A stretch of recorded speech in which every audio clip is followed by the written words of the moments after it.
Okay so hello and namaste every one welcome back to my YouTube channel सबैजना सन्चै हुनुहुन्छ होला भन्दै आशा गर्दै म पनि सन्चै छु अनि न्यू डे न्यू भ्लगसँग आज अर्को एउटा भ्लग लिएर आएको छु होइन अनि आजको भ्लगमा चाहिँ तपाईँहरूले देख्न सक्नुहुन्छ के रिलेटेड भिडियो भन्दाखेरि चाहिँ मैले हिजो एउटा टिकटकमा भिडियो राखेको थियो कि अस्ट्रेलियामा आइसकेपछि अहिलेसम्मको इजी जब यही होला भनेर एउटा भिडियो राखेको थियो त्यो चाहिँ सोचेको भन्दा नि भाइरल गयो कि त्यो कारणले गर्दाखेरि चाहिँ मैले अहिले यो फुल भ्लग बनाउँछु भनेर प्लान गरेर चाहिँ फुल भिडियो युट्युबमै हाल्न लगाएको अनि प्रायः जस्तो मैले कमेन्ट चाहिँ के देखेँ भन्दाखेरि चाहिँ यो अप्लाई कसरी गर्ने हो के हो कस्तो भनेर चाहिँ धेरै क्वेसनहरू देखेँ कि त्यसको कारणले गर्दाखेरि पनि मैले फुल भ्लग बनाउनुको कारण चाहिँ त्यो हो सो अहिले म फेरि काममा आइसकेँ अनि मैले अलरेडी दुईवटा रन चाहिँ हानिसकेँ होइन अनि अब मेरो यो थर्ड रन हो अनि धेरै सिफ्ट त पाउँदैन जम्मा 6 घन्टा पाउँछ दिनको अनि बाँकी म के कस्तो चाहिँ सबै भित्र गएर गाडीमा अहिले चलाउँदाखेरि नै भन्छु अब अहिलेको लागि चाहिँ कस्तो भन्दाखेरि चाहिँ ओके सो हामीलाई चाहिँ रुट दिएको हुन्छ कि जस्तै यो पार्किङ हो होइन म चाहिँ अहिले ईमा छु अनि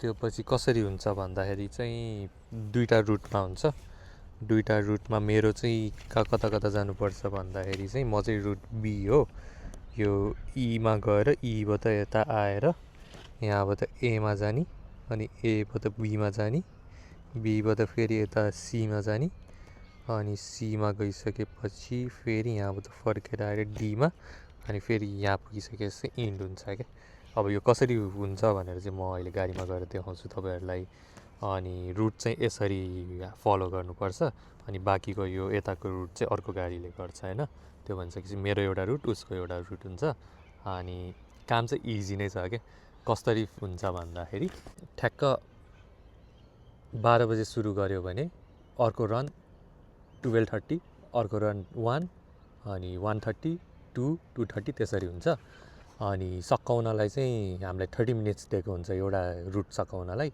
एउटा रन तर 10 मिनटमै सकिन्छ कि आज त झन् 14 मिनटमा लाग्छ म्याक्सिमम् 14 मिनटमा सकिन्छ अनि हिजो मैले भिडियो बनाउने बेलामा चाहिँ यो एरिया पुरै पार्किङ फुल थियो अब आज चाहिँ पुरै इम्टी छ कि तपाईँले हेर्न सक्नुहुन्छ पुरै इम्टी छ आज चाहिँ त्यही भएर आज यति इजी हुन्छ आज होइन हिजो चाहिँ अब यताउता गाडी आउँछ उताउता गाडी आउँछ त्यो चाहिँ छेउ हुन्थ्यो अनि अब आज चाहिँ इजी नै हुन्छ ओके अब 3 मिनट मात्र छ स्टार्ट गर्नलाई त्यही भएर अब गाडीमै जाऊँ है 11:40 मा कसले लेख्या डिड अदर रन टु त्यही अर्को उसले पहिला गरेकोले म चाहिँ यहाँ राखेर यहाँबाट खिच्छु अनि पछि फेरि अर्को यहाँबाट राखेर अगाडि पनि खिच्छु होइन अनि त्यो पछि म बाँकी भन्छु के हुन्छ भनेर ओके गाइस सो अहिले चाहिँ 12:59 भयो अब 1 मिनटमा चाहिँ सुरु हुन्छ होइन त्यो चाहिँ स्टार्टिङ पोइन्टमा गएर नै सुरु हुनुपर्छ त्यहाँ चाहिँ ठ्याक्क त्यो टाइममा पुग्नै पर्छ है किन भन्दा उनीहरूले क्यामेरा त्यो टाइमदेखिको हेर्छ होइन अब त्यो भइसकेपछि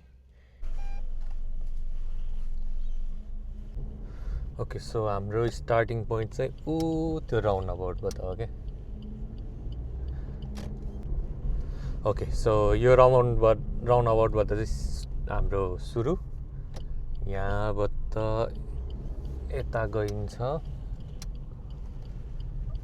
अनि पार्किङ घुम्दै बस्ने हो यो चाहिँ हाम्रो फर्स्ट पार्किङ यहाँबाट एउटा पार्किङ सकिएपछि अब अर्को पार्किङ सुरु हुन्छ यो एरियामा चाहिँ प्रायः सबै फुटबल ग्राउन्ड अनि त्यस्तो छ क्या त्यसले गर्दाखेरि चाहिँ यो गेम भएको बेलामा चाहिँ यति प्याक हुन्छ जस्तै हिजो त यहाँ पार्किङ राख्ने ठाउँै थिएन त्यही भएर मान्छेले जताततै राखिदिरहेको थियो क्या अब आज त मान्छे छैन त्यही भएर इजी छ है अनि आज चाँडै पनि सकिन्छ ओके सो अब यो जबको कुरा गर्नुपर्दा चाहिँ धेरैले सोधेको क्वेसन नै त्यही थियो कि कहाँबाट पाउने जब हो के हो कस्तो हो भनेर मैले चाहिँ कसरी पाएको भन्दाखेरि चाहिँ फेसबुक ग्रुपमा के भन्छ मान्छे चाहियो भनेर हालेको थियो अनि त्योबाट छिटो अप्लाई गरिहाले भएर चाहिँ मलाई बोलायो सो यो मेरो आज थर्ड विक हो थर्ड विककै मात्र थियो आज यो लास्ट दिन हो यहाँ यो रुटको लागि चाहिँ यो चाहिँ हाम्रो ट्राफिक कम्पनीबाट चाहिँ पार्किङको सर्वेको लागि भएको रहेछ खासमा अनि कम्पनी चाहिँ ट्राफिकबाट हो मैले काहीँ यो सिकहरू केहीबाट नि अप्लाई गरेको होइन जस्ट फेसबुकमा आइरहेको थियो त्यही भएर गरेको अनि यसको स्याटरडे सन्डे मात्रै हुन्छ अर्को ठाउँमा पनि थियो सुबियाकोमा, तर त्यहाँ चाहिँ एक दिन मात्र स्याटरडे थियो। तर त्यही भएर चाहिँ मैले दुई ठाउँमा भएको पिक गरेर चाहिँ यो किङ्सवे अलिकति टाढै छ, यो चाहिँ वानेरुमा हो, मेरो घरबाट लगभग 30 किलोमिटर जस्तो छ। त्यही पनि अब यहाँ चाहिँ 2 दिन पाउँछ क्या। अनि मेरो सिफ्ट चाहिँ 12 बजीदेखि 6 बजीसम्म हुन्छ। अघि मैले भने जस्तै 30 मिनट्समा गर्ने हो, अनि सकिन त मजाले सकिहाल्छ। अब अहिले नै हेर्नुपर्दा पनि 7 मिनट भयो, 7 मिनटमा मैले लगभग 3टा पार्किङ सकाइसकेँ क्या। अनि पे रेटको कुरा गर्दाखेरि चाहिँ ट्याक्समा मजाले राम्रै पे आउँछ है। मैले अर्को पनि कमेन्ट देखाएको थिएँ, $15 होला घन्टाको भन्दै थियो। त्यस्तो चाहिँ होइन, किन भन्दा यो लेजिट कम्पनीबाटै भइसकेपछि राम्रै पे गर्छ, त्यस्तो स्क्याम भन्ने चाहिँ हुँदैन। तर फर्स्टमा आउँदाखेरि चाहिँ मलाई कस्तो लागेको थियो, यस्तो पनि हुन्छ र भन्ने चाहिँ मलाई लागेको थियो क्या फर्स्टमा। अनि एकछिन त स्क्यामै हो क्या हो जस्तो नि फिल भएको थियो यो पार्किङमा मात्र चलाउने भन्दाखेरि चाहिँ। तर पछि गर्दै गइसकेपछि यस्तो रमाइलो जब यस्तो यो हुन्छ नि, यो जतिको केही पनि अहिलेसम्म। र प्लस गाडी चलाउँदाखेरि अब त्यस्तो पनि हुँदैन। अनि प्लस अर्को भनेको यहीँको अस्ट्रेलियन लाइसेन्स पनि चाहिँदैन है।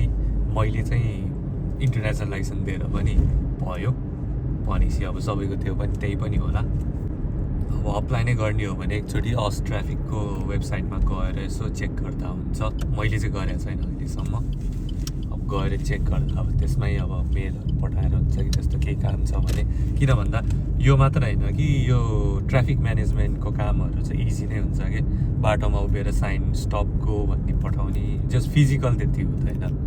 अब अरू काम त त्यस्तै अस्ट्रेलियामा फिजिकल प्लस उभिएकै गर्नुपर्छ जुन काममा पनि, प्लस 1 मिनट पनि फुर्सद हुँदैन क्या, हात चलाएको गर्नुपर्छ नि त। अनि यस्तो काम पायो भने चाहिँ इजी हुन्छ। अब सबभन्दा राम्रो पार्किङ चाहिँ खतरा यो हो कि, यो पार्किङमा चलाउँदाखेरि गो कार्ट गेम खेला जस्तै फिल हुन्छ। यहाँ त जाने, यहाँ त फेरि बिस्तारै जाने। मैले चाहिँ मेरो गाडी त्यहाँ राखेको छु है। आफ्नो गाडीमा नि गर्न मिल्छ। आफ्नो गाडीमा गर्दाखेरि चाहिँ यो क्यामेराहरू त्यो आफ्नो गाडीमा राखिन्छ। त्यो भइसकेपछि चाहिँ उनीहरूले पर किलोमिटरको $1 हिसाबले त्यो पनि पे गर्छ। तर मैले चाहिँ आफ्नो गाडीमा गरिनँ है, किन भन्दाखेरि अब उनीहरूले नै गाडी दिइरहेको छ भने ठिकै छ। तर त्यो पनि नट ब्याड है। मैले हिजो यसो क्यालकुलेट गरेको, हामीले लगभग 6 घन्टाको सिफ्टमा 40 देखि 50 किलोमिटर चलाउँछ। 40 देखि 50 किलोमिटर भनेको लगभग $50 आयो भने पनि। तर हाम्रो कन्ज्युम गर्दाखेरि चाहिँ अब गाडीमा 1 लिटरले 10 किलोमिटर 12 किलोमिटर दिन्छ भनेको मतलब 5 लिटरै मात्र सक्यो भने नि $5 को पैसा हाम्रो सकिन्छ। तर हामीलाई आउँदाखेरि त $50 आउँछ नि त। ल यहाँ आइसकेपछि सक्यो। सो 13 मिनट्समा सकेँ अहिले चाहिँ। मैले 10 मिनटमा सकाउँथेँ, तर यो अब अहिले भिडियो खिच्या भएर चाहिँ अलिकति कन्सन्ट्रेट यता भएको कारणले गर्दाखेरि चाहिँ मैले उ गरिनँ। अब मेरो अर्को सुरु भनेको 1:30मा सुरु हुन्छ भनेपछि अब मसँग छ 12 मिनट जे गरे नि हुन्छ है गाइस। अनि यहाँ रिपोर्ट एउटा चाहिँ बनाउनुपर्छ बाटोमा के भयो भनेर। 12 मिनट 70 मिनट